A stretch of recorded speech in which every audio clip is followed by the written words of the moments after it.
اللہ کے راستے میں. اور میری بہنوں میری بچیوں تم بھی گھر کے اندر ایسا ماحول بنا لو کہ کچھ وقت اللہ کے راستے میں لگانے کا تمہیں بھی وقت مل جائے. اتنا بکھیڑا نہ کرو, اتنا مکان بڑا, اتنا کاروبار بڑا, مختصر سا. میرے بھائیوں بنی گالا کے اندر وزیر اعظم ہاؤس میں جو روٹی کا سائز ہے وہی سائز میرے عزیزوں تیرے میرے گھر کے اندر ہے. اگر وہ 3 کھا لے گا, کیا پتا ہم 3.5 کھائیں یا 2.5 کھائیں. خدا پاک کی قسم روٹی بھی اتنی, لباس بھی اتنی. مرنے کے بعد جتنی قبر صدر کو, وزیر اعظم کو جتنی قبر کا حصہ ملے گا اتنا ہی حصہ تجھے ملے گا. 2 انچ زیادہ 2 انچ بعد کا چھوٹا. لڑنا کس چیز پر, جب ہے ہی ہر ایک کے مقدر میں 5 فٹ, تو مکانوں پہ لڑنا چھوڑ دو, بھائیوں سے جدا ہونا چھوڑ دو, زمینوں پہ لڑنا چھوڑ دو, کاروباروں پہ لڑنا چھوڑ دو.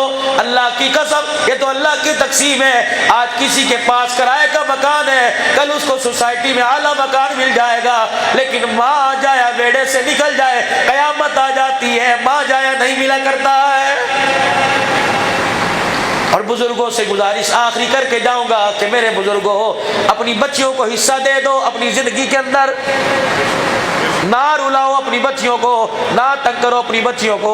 یہ نہ ہو کہ تمہاری بچیاں کل تمہارے مرنے کے بعد تمہارے گھر میں آتے رہیں. اتنا تو حق اپنی بچیوں کو دے جاؤ کہ تمہاری بچیاں تمہارے مرنے کے بعد تمہارے گھر کے ویڑے میں بیٹھ کے تمہیں یاد کر کے رونے لگ جائے.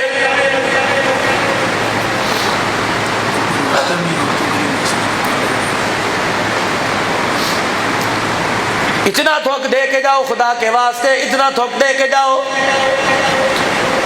اور میری بہنوں میری بیٹیوں, آج تم الحمدللہ محمد عاشم کے عقیقے کی خوشی میں آئے ہو, تم بھی کچھ لے کے جاؤ. دیکھنا خدا کی قسم عورت تو مرد کی کمائی پہ ناچتی ہے. بیوہ ہونے کی دیر ہے, کپڑے اتارنے والے بڑے نظر آئیں گے, سر پر چادر دینے والا کوئی نظر نہیں آتا.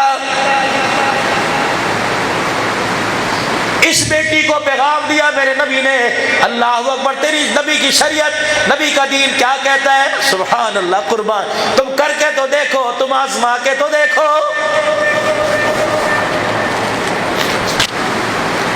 ہر گھر میں جھگڑا, ہر گھر میں لڑائی, ہر گھر میں تو میں.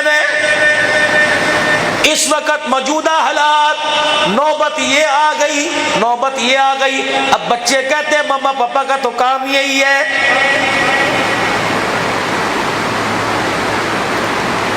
دنیا کے ڈاکٹر سر جوڑ کے بیٹھ گئے, اتنے بلڈ پریشر کے مریض, اتنا ہارٹ کے مریض, اتنا فالج کے مریض کہاں سے آ رہے ہیں؟ کون سی ایسی خوراک ہے, کون سا ایسا جراثیم ہے جو پانی کے ذریعے, جو خوراک کے ذریعے انسانی جسم میں جا رہا ہے, جو اس کے خون کے گلاس پیدا کر رہا ہے جس سے اسے فالج کا مرض ہو رہا ہے. پوری دنیا کے ڈاکٹر اس بات پر پہنچے, نتیجہ یہ نکلا, کہنے لگے خوراک سے پانی سے اٹیک نہیں ہو رہا, فالج کا مرض نہیں ہو رہا, بلڈ پریشر خون کی پمپنگ سے فالج کا مرض نہیں ہو رہا, گھر کے اندر گھریلو جھگڑے کی وجہ سے 90% مرد عورت بیمار ہو رہے ہیں. صبح گھر سے نکلا تھا, سنو میری بات, صبح گھر سے نکلا تھا, پیمنٹ لینے والی کمپنی آئی, کسی کی منت آج نہیں کل لے جانا, کوئی کچھ سنا کے چلا گیا, کوئی کچھ سنا کے چلا گیا.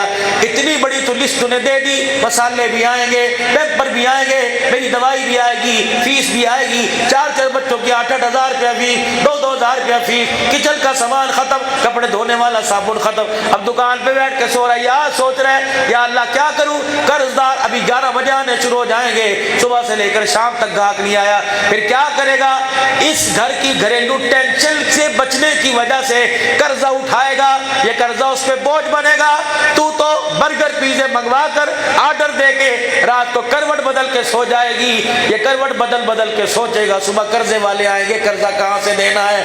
پھر صبح نکلے گا, اللہ اکبر, پہلی بات یہ ہوگی جب سے تیرے گھر میں آئی ہوں میرے ارمانوں کا بیڑا غرق ہو گیا, پتہ نہیں میرے ماں باپ نے کیا دیکھا تھا, یہ ہنس کے ٹان ہے, اندر اس کے غم کا پہاڑ بن رہا ہے. پھر اس کے بعد کہنے لگی اللہ کرے یہ بچے مر جائیں, پتہ نہیں بچوں کو کیا ہو گیا, تیرے سپرد کر کے جا رہی ہوں, میں یوں کر لوں گی فلانا کر لوں گی, بار بار منتیں کر رہا ہے. میں یہ نہیں کہتا عورت کا ہی قصور ہے, مرد بھی برابر کا شریک ہے, لیکن اس وقت میری عزیزوں میری بچیوں جس زبان پہ اللہ کا قرآن آنا چاہیے تھا اس زبان پر گندی تعظیم تو تڑاک کہاں سے آ گئی. تیرا باپ تو ایسا نہیں تھا, تیرا دادا تو ایسا نہیں تھا, تیری ماں تو ایسی نہیں تھی. تو گندی زبان انڈیا کے ڈراموں کو دیکھ کر اللہ اکبر.